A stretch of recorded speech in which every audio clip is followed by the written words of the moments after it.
Growing up, whenever we traveled to the village, my family would gather around a cracking fire, listening intently as my dad or grandma shared folk tales. One of the stories that stayed with me was the tale of Ugonma, the young Igbo maiden. Now, I want you to close your eyes and picture yourself seated by the fire. Feel its warmth radiating over your hands, face, and legs, wrapping you in a comforting glow. In many Igbo folk tales, the storytelling begins with a song. ABUM no lo ne inine. ABUM no lo ne inine. This opening melody offers a glimpse into the heart of the tale and invites the audience to become an active part of the story, drawing them into its rhythm and spirit.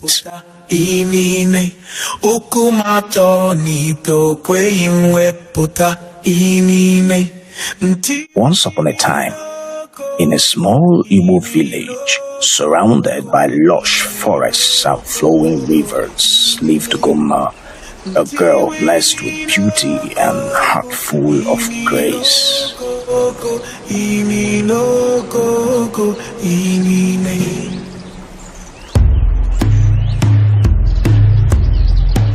This is a story of resilience, forgiveness, and the power of inner strength in the face of adversity. Ugonma'S journey teaches us that no matter the challenges we face, we possess the power to overcome and thrive. Ugonma'S mother passed away when she was only a child, leaving a void that not even time could fill.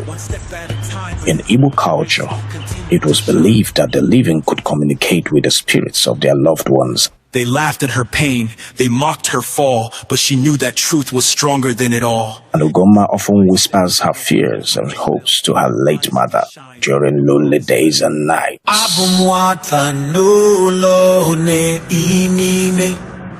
Ugonma's father, Nnamdi, loved his daughter dearly. He vowed never to remarry, fearing that another woman might mistreat his precious child. But when Ugonma turned 16, Nnamdi thought that she was finally old enough to withstand the presence of a stepmother. He believed she could no longer be vulnerable to the whims of an adult's malice. Little did he know that cruelty can reach anyone, regardless of age. Nnamdi married Adora, a woman who outwardly seemed gentle, but harbored bitterness within her heart. Adora was childless and secretly believed that Ugonma was the reason for her infertility. She let jealousy and resentment consume her, and her obsession with punishing Ugonma grew. Convinced that Ugonma had cursed her womb, Adora visited a powerful native doctor. The witch doctor, an elderly man, warned her. This portion you seek will only work on those who have wronged you. If used unjustly, it will bring terrible consequences. Adora, driven by blind conviction, ignored the warning. She took the potion, determined to punish Ugonma for what she believed was her curse. Back home, she searched for a reason to punish the girl. To her dismay, she found that Ugonma had done all her chores perfectly. The house and compound were swept clean. Every water pot was filled and breakfast was nearly ready. Frustrated but relentless, Adora dumped out one of the pots of clean water and rubbed a potion on it. She knew that Ugonma would wade into the waist-high part of the river to wash the pot before refilling it. Adora's plan was simple and sinister. Once Ugonma's hands and feet got stuck, she would drown. That morning, Ugomma made her way to the river, humming softly to herself. The cool water lapped around her waist as she dipped the pot in to wash it. Suddenly, her hands and feet became stuck, held by an invincible force. Panic flooded her, and she screamed for help. Help! Help! NWATA!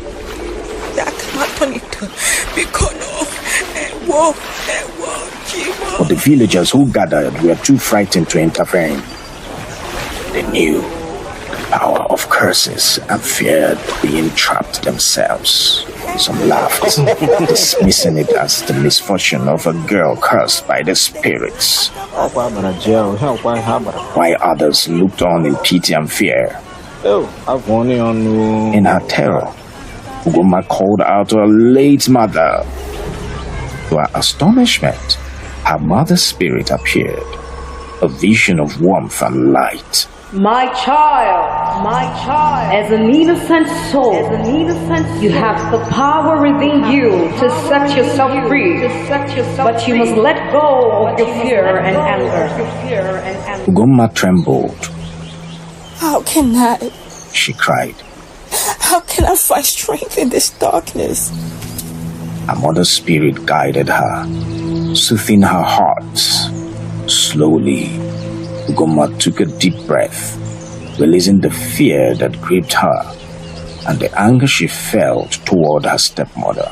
As her spirit settled into peace, the invisible force loosened its hold, and she was free. Ugomma stood, drenched but unbroken. The villagers gasped in awe.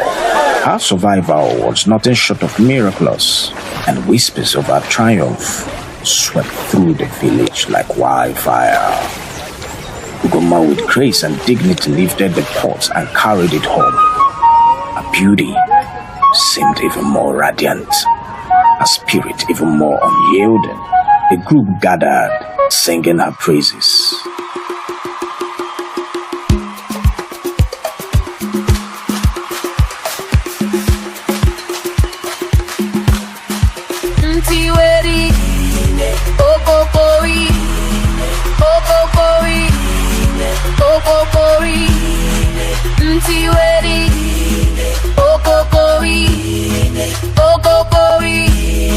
But Adora rushed out, expecting news of the girl's death. Instead, she was struck blind by a sudden flash of lightning. The elders of the village, recognizing the justice of the spirits, banished Adora to the evil forest. Despite all the harm Adora had inflicted, Ugomma's heart remained filled with compassion. She ensured that her stepmother did not face suffering alone, even in exile. Ugomma brought food and care to Adora in the forest, showcasing a resilience that went beyond physical endurance, a true testament to her strength of spirit. ABUM no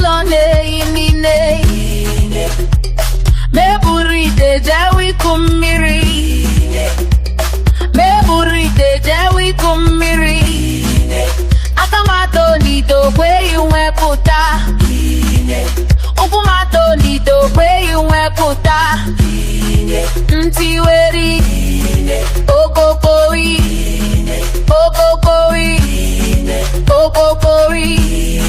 ntiweri